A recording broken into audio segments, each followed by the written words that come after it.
Hello everyone, welcome to BNM education. আজকের এই ভিডিওতে মাধ্যমিকের এবিটিএ টেস্ট পেপারের ম্যাথের একটি স্কুলের প্রশ্ন উত্তর নিয়ে আলোচনা করব। তোমরা এই প্রশ্নগুলো বইয়ের 26, 27 ও 28 নাম্বার পেজে পেয়ে যাবে। কাজেই তোমরা ভিডিওটি প্রথম থেকে শেষ পর্যন্ত দেখতে থাকো। ভিডিওটি ভালো লাগলে ভিডিওটি লাইক করো, চ্যানেলে যারা নতুন চ্যানেলটি সাবস্ক্রাইব করো। তোমরা প্রত্যেকে এবিটিএ টেস্ট পেপারটা খুলে বসো, আমি এক এক করে প্রশ্ন উত্তর আলোচনা করছি। দেখো, প্রথমে তোমাদের এমসিকিউ প্রশ্ন। প্রথম প্রশ্ন বলছে যে 400 টাকার 2 বছরের সমূল চক্রবৃদ্ধি 441 টাকা হলে বার্ষিক শতকরা চক্রবৃদ্ধি সুদের হার হবে। সঠিক উত্তর হবে অপশান বি 5 টাকা। দেখো এটা কি করে এসছে সেটা আমি করে দেখিয়ে দিয়েছি। দেখো, যে ধরে নিচ্ছি যে চক্রবৃদ্ধি সুদের হার হচ্ছে যে R%, এই আরটা কত সেটা বের করতে হবে। এবার সমূল চক্রবৃদ্ধি যেটা, সেটার সূত্র কি? এটা সমান P into 1 plus R divided by 100 whole to the power N. ঠিক আছে, এখানে পি এর ভ্যালু বলে দিচ্ছে 400।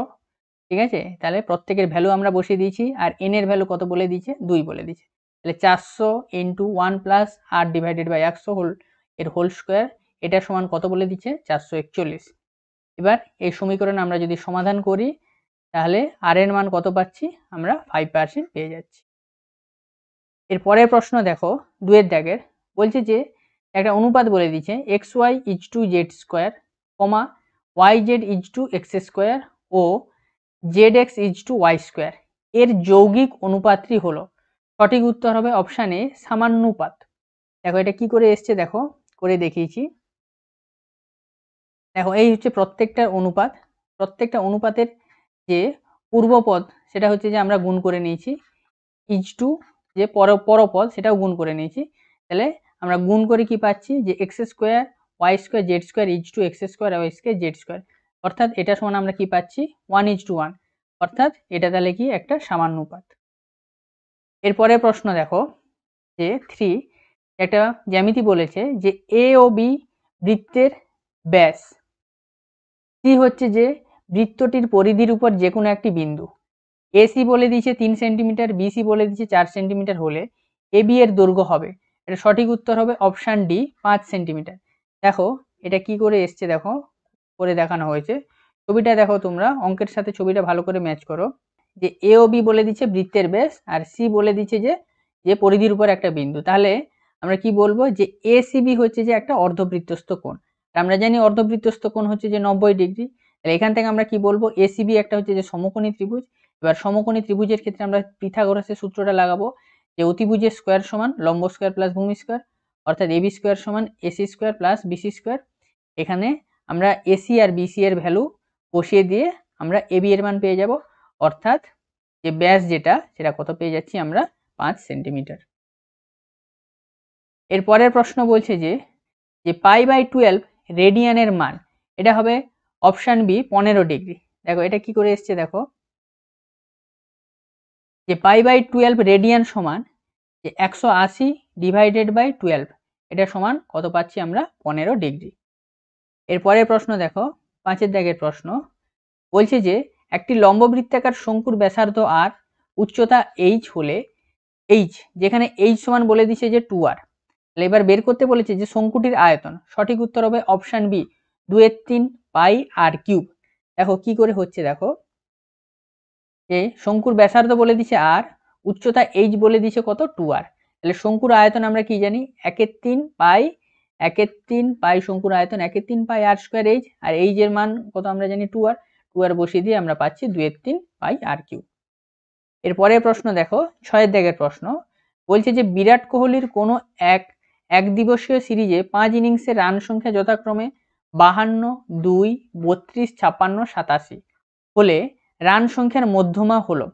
এখানে সঠিক উত্তর হবে অপশান ডি কোনোটিই নয়, মধ্যমা কোনোটিই না।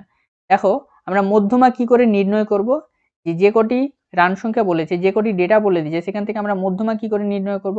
প্রথমে আমরা কি করব? সেই রান সংখ্যাকে মানের ঊর্ধ্বক্রমে সাজাবো, অর্থাৎ ছোট থেকে বড় হিসেবে সাজাবো। লেখা হলো 2, 32, 52, 56, 87। এরপর আমরা দেখব যে এর মাঝের সংখ্যাটি কোনটা। ঠিক আছে, যেহেতু এটা হচ্ছে যে বিজোড় সংখ্যার পদ, অর্থাৎ এর পদ সংখ্যা কয়টি? 5টা, তাহলে এর মাঝের সংখ্যাটা কত হবে? তৃতীয় পদ হবে, অর্থাৎ 52 হবে মধ্যমা। তাহলে মধ্যমা হচ্ছে যে 52। দেখো এখানে অপশানে হচ্ছে যে 52 দেওয়া নেই, তাহলে সঠিক উত্তর হবে কোনোটিই নয়। আচ্ছা, এরপর দেখো শূন্যস্থান পূরণ বলেছে 2 দাগের 1 প্রশ্ন। বলছে যে একটি গ্রামের জনসংখ্যা প্রতি বছর x/2% হারে বাড়ে। যদি বর্তমান জনসংখ্যা xy হয় তবে 27 বছর পর জনসংখ্যা হবে ড্যাশ। দেখো অঙ্কটা করে দেখানো হয়েছে। বর্তমান জনসংখ্যা হচ্ছে যে xy বলে দিয়েছে, প্রতি বছর জনসংখ্যা বৃদ্ধির হার x/2%। তাহলে 27 বছর পর জনসংখ্যা কত হবে? 27 বছর পর জনসংখ্যা হবে xy into 1 plus x divided by 2 into 100 এর হোল টু দি পাওয়ার 27। এটা হিসাব করলে আমরা পাবো xy into 1 plus x divided by 200 এর হোল টু দি পাওয়ার 27। এটাই হবে সঠিক উত্তর। এর পরের প্রশ্ন বলছে শূন্যস্থান যে 2 এর দাগে, সরি এই 2 এর দাগে যে cx² minus ax plus b সমান 0 এই সমীকরণের বীজদ্বয় হবে। ঠিক আছে, তাহলে এটা হচ্ছে একটা দ্বিঘাত সমীকরণ। তাহলে এই দ্বিঘাত সমীকরণের বীজ কি কি হবে? দেখো আমরা যদি শ্রীধর আচার্য উপপাদ্য লাগাই, অর্থাৎ minus B plus minus root over B square minus 4ac divided by 2a, এই সূত্র যদি আমরা লাগাই, লাগিয়ে আমরা দুটো বীজ পেয়ে যাব। এই সূত্র লাগিয়ে দেখো আমরা বীজ পাচ্ছি। তাহলে একটা বীজ হবে a plus root over a square minus 4cb divided by 2c, আর একটা হবে a minus root over a square minus 4cb divided by 2c। এটা হবে দুটো বীজ। এর পরের প্রশ্ন দেখো 3 দাগের প্রশ্ন। বলছে যে একটি আয়তঘনের মধ্যে সর্বোচ্চ মাপের রডটি রাখা যায় ড্যাশ বরাবর, কর্ণ বরাবর। এর পরের প্রশ্ন, একটি নির্দিষ্ট বৃত্তচাপের উপর বৃত্তস্থ কোণের সংখ্যা ড্যাশ হবে অসংখ্য। এরপর 5 দাগ সাইন স্কোয়ার 45 ডিগ্রির মান হবে হাফ। এরপর 6 দাগ একটি পরিসংখ্যা বিভাজনের মধ্যমা যে লেখচিত্রের সাহায্যে পাওয়া যায় তা হলো ড্যাশ। সঠিক উত্তর হবে ওজাইভ। আচ্ছা, এরপর দেখো সত্য মিথ্যা। সত্য মিথ্যা দেখো প্রথম প্রশ্ন দেখো 1 দাগের বার্ষিক x% হারে কোনো মূলধনের x বছরের সরল সুদ x টাকা হলে মূলধনের পরিমাণ হবে 100 ডিভাইডেড বাই x টাকা।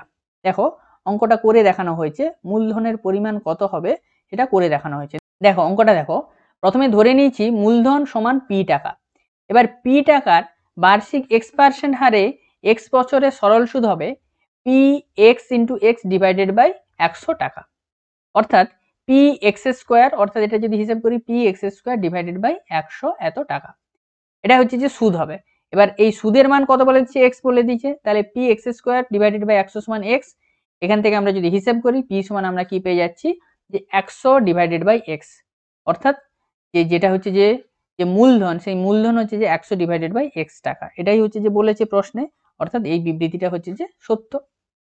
আচ্ছা, এরপরে প্রশ্ন দেখো 2 দাগের বলছে যে রুট ওভার 3 মাইনাস 5 এর অনুবন্ধী করণই হচ্ছে যে রুট ওভার 3 মাইনাস 5। এটা হচ্ছে যে মিথ্যা, কারণ রুট 3 মাইনাস 5 এর অনুবন্ধী করণই হবে মাইনাস রুট 3 মাইনাস 5। আচ্ছা, এরপর সি বলছে যে উন্নতি কোণের ক্ষেত্রে দর্শকের চোখ সর্বদা নিম্নমুখী হয়। এটাও হচ্ছে যে মিথ্যা, এটা হবে যে উন্নতি কোণের ক্ষেত্রে দর্শকের চোখ সর্বদা ঊর্ধ্বমুখী হয়।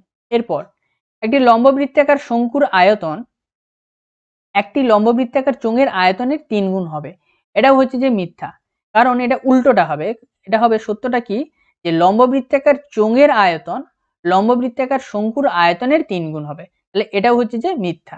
এরপর 5 দাগে যৌগিক গড়, মধ্যমা ও সংখ্যাগুরু মান হলো কেন্দ্রীয় প্রবণতার মাপক। এটা হচ্ছে যে সত্য। এরপর 6 দাগে পিথাগোরাস ছিলেন গ্রিসের একজন বিখ্যাত দার্শনিক। এটাও হচ্ছে যে সত্য। এরপর দেখো তোমাদের 4 দাগের প্রশ্ন 2 নাম্বার করে। দেখো প্রথম অঙ্ক বলেছে যে একটি অংশীদারি ব্যবসায় 3 জনের মূলধনের অনুপাত বলেছে যে 3:8:5 এবং প্রথম ব্যক্তির লাভ দ্বিতীয় ব্যক্তির লাভের থেকে 60 টাকা কম হলে ব্যবসায় মোট কত লাভ হয়েছিল। দেখো অঙ্কটা করে দেখানো হয়েছে, মোট কত লাভ হয়েছিল এটা করে দেখানো হয়েছে। আচ্ছা দেখো প্রথমে আমরা ধরে নিচ্ছি যে 3 জনের মোট লাভ x টাকা। এবার 3 জনের মূলধনের অনুপাত বলে দিচ্ছে 3:8:5। আচ্ছা, তাহলে অতএব প্রথম ব্যক্তির লাভ্যাংশ হবে যে 3x ডিভাইডেড বাই 16 টাকা। তৃতীয় ব্যক্তির লাভাংশ 5x ডিভাইডেড বাই 16 টাকা। এবার শর্তানুসারে আমরা কি লিখব, 5x divided by 16 minus 3x divided by 16 সমান 60। এটা হিসেব করলে x এর মান আমরা কত পেয়ে যাচ্ছি, 480 টাকা। অর্থাৎ ব্যবসায় মোট লাভ হবে কত, 480 টাকা।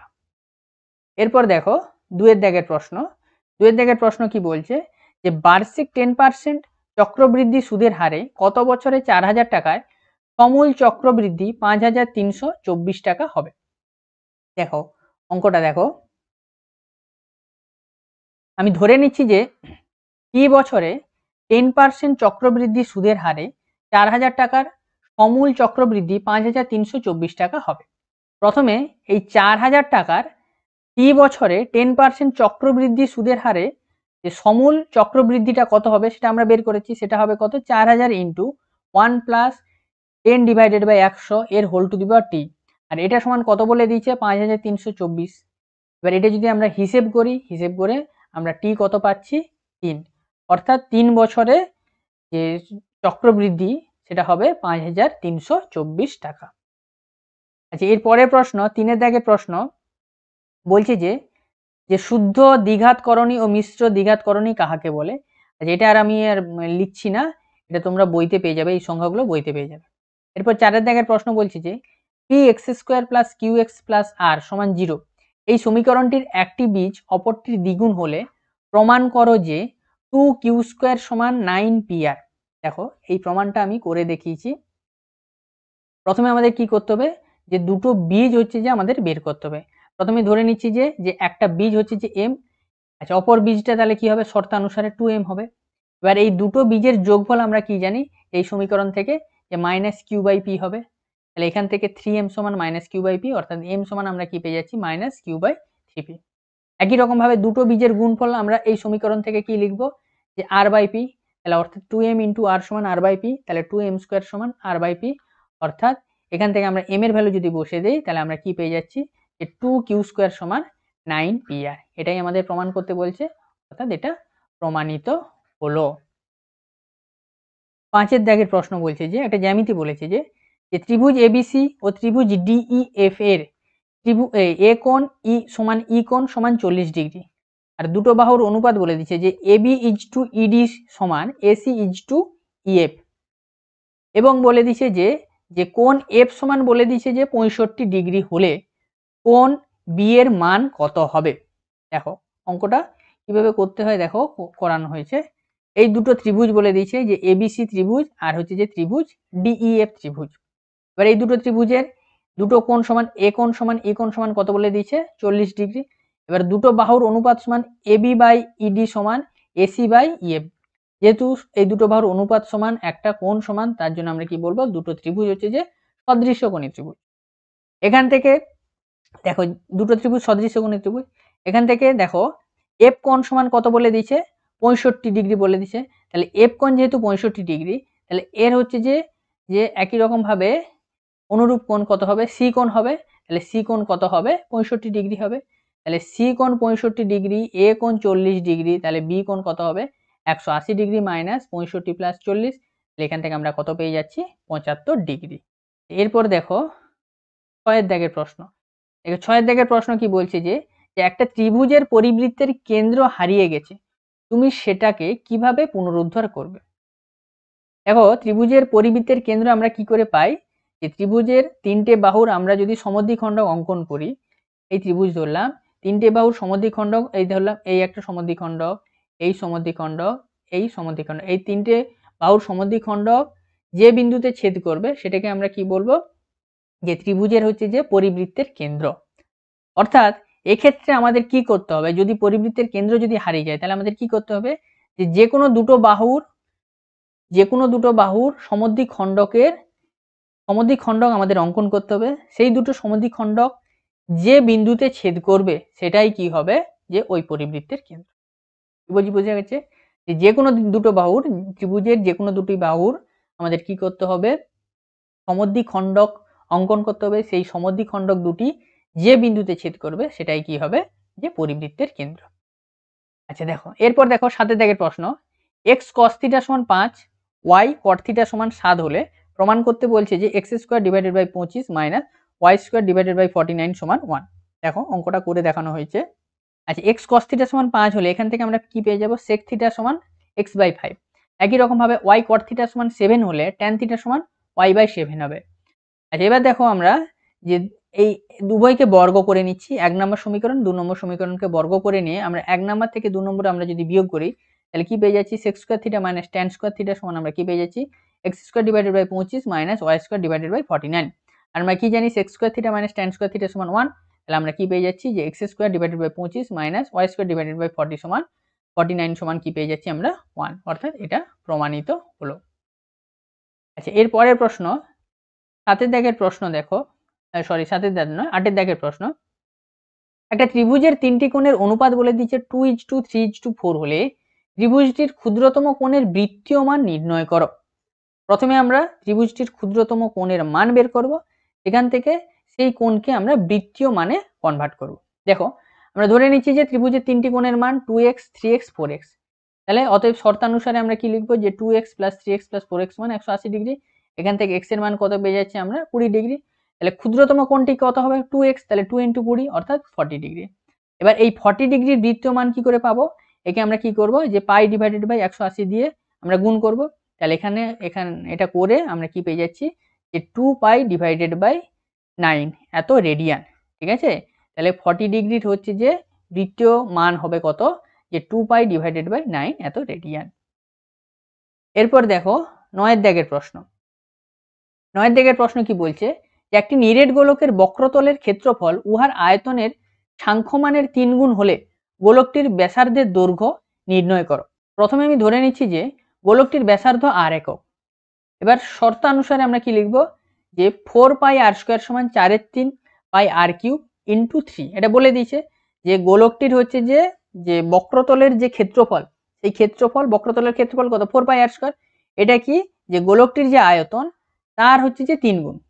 ঠিক আছে, তাহলে গোলকটির আয়তন কত 4/3 পাই r³, এটা ইনটু 3। তাহলে এখান থেকে আমরা কি পেয়ে যাচ্ছি, r সমান 1 পেয়ে যাচ্ছি, অর্থাৎ গোলকটির ব্যাসার্ধের দৈর্ঘ্য কত 1 একক। এরপরে প্রশ্ন দেখো 10 দাগের প্রশ্ন কি বলছে, যে একটি ঘনকের কর্ণ 8√3 একক হলে উহার সমগ্র তলের ক্ষেত্রফল নির্ণয় করো। দেখো ঘনকের কর্ণ আমরা জানি যে ঘনকের কর্ণ সমান বাহু √3। তাহলে ঘনকের কর্ণ কি বলেছে, ঘনকের কর্ণ আমরা কি জানি, ঘনকের বাহু √3, অর্থাৎ ঘনকের কর্ণ এখানে কত বলেছে 8√3 হলে তাহলে ঘনকের বাহু কত হবে 8 একক। তাহলে ঘনকের একটা বাহুর দৈর্ঘ্য, প্রতিটি বাহুর দৈর্ঘ্য যদি 8 একক হয় তাহলে সমগ্র তলের ক্ষেত্রফল কত হবে, যে 6 × 8 স্কয়ার। 6টা তল আছে, এক একটা তলের ক্ষেত্রফল 8 স্কয়ার হবে, তাহলে 6টা তলের ক্ষেত্রফল কত হবে 6 × 8 স্কয়ার, অর্থাৎ কত হবে সমগ্র তলের ক্ষেত্রফল কত হবে যে 384 বর্গ একক। এর পরের প্রশ্ন দেখো, এটা একটা সূত্র বলেছে যে কোনো পরিসংখ্যা বিভাজনের মধ্যমান শ্রেণীর ক্ষেত্রে মধ্যমান নির্ণয়ের সূত্রটি লেখো। এটা তোমরা বইতে পেয়ে যাবে। এরপর দেখো 12 দাগের প্রশ্ন, যে সামেশন অফ নিচে বলেছে যে i সমান 1 থেকে 3, এটা সামেশনের মধ্যে আছে 2i - 3, এটার মান কত হবে। ঠিক আছে, তাহলে আমরা i এর মান হচ্ছে যে 1 থেকে 3 পর্যন্ত আমরা বসিয়ে যাব। ঠিক আছে, তাহলে বলে দিচ্ছি যে 2i - 3।